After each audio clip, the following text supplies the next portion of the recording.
How far does the Bible say that you're supposed to go to help those hurting and difficult people in your life? Well, Galatians chapter 6 literally gives you the blueprint. It breaks it down so incredibly simply, but it's confusing at first. So you kind of have to hang with it, because the first verse it says here in Galatians chapter 6 verse 2 is to bear one another's burdens and so fulfill the law of Christ. And then 3 verses later, it says, but each ought to bear their own load. What? That sounds contradictory. So what does that actually mean? Well, it's fascinating. So guys, welcome to my channel. This is what I do. I love breaking down the scriptures. I love talking about Jesus, and I love making it really practical for you. So if you haven't subscribed yet, please subscribe. I love making videos like this. It'll help me make more videos. So yeah, hit that subscribe, that notification bell. But let's break this down, because this sounds confusing. Bear one another's burdens and so fulfill the law of Christ. But then 3 verses later, each person should bear their own load. Well, if you understand the Greek mindset and the Greek language, and to really understand this, you have to understand those things.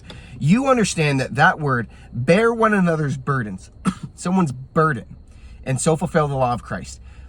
You know that that word burden means empathy. To bear one another's burden, that means to empathize with someone.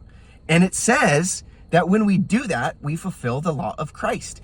That's a crazy statement. That's a really, really big statement, that when you actually stop and you see someone's pain and you enter into their pain with them, that you're fulfilling Christ's law by doing that. Why? Because he came down from heaven, entered humanity, entered our broken world, struggled with every temptation as we are, yet without sin, as it says in the book of Hebrews. And so we enter into that when we do that for other people. We're fulfilling his law as his conduit, as his body of Christ going into the world to do the things he did. And we fulfill the law of Christ ultimately with our empathy. That's a wild statement that you don't hear preached on that often. But then notice this. This is what's crazy, because you might be like, well, how far do I do that? What does that even mean, to empathize with people? Does that mean that I continue to, I don't know, pay for their meals, or pay for their rent, or continue to hang out with them when they're really toxic to me? What does that actually mean? Well, a few verses later, it says, each will have to bear his own load. So you bear their burden and empathize, but you don't bear their load. So that, to bear one another's load in the Greek mindset and the Greek language, meant to take responsibility for a person.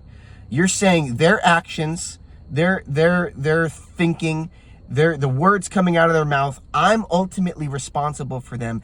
And the scriptures are saying nothing could be further from the truth. That's actually God's role, that you are not called to be responsible for these people. So no, if you don't sense the Lord saying continue to give them money, or continue to meet with them, or continue to do whatever, you're not called to. Why? Because you're ultimately not responsible for their life and for their actions. What you are called to do is to see their heart. Maybe to see the wounds underneath the symptoms. Maybe to ask the Lord how you could best love them, and to just give a listening ear sometimes. But there's also room for a lot of boundaries as well, and we can get into that in other videos. And I actually plan on making a bunch more of those videos. So bear their burden, fulfill the law of Christ, empathize with them, but do not take responsibility for their life. It's actually going to get you in trouble. It's actually prideful, and you're taking God's role when you do that, because he loves them more than you do. And so trust him, trust that he's got them, and go in peace.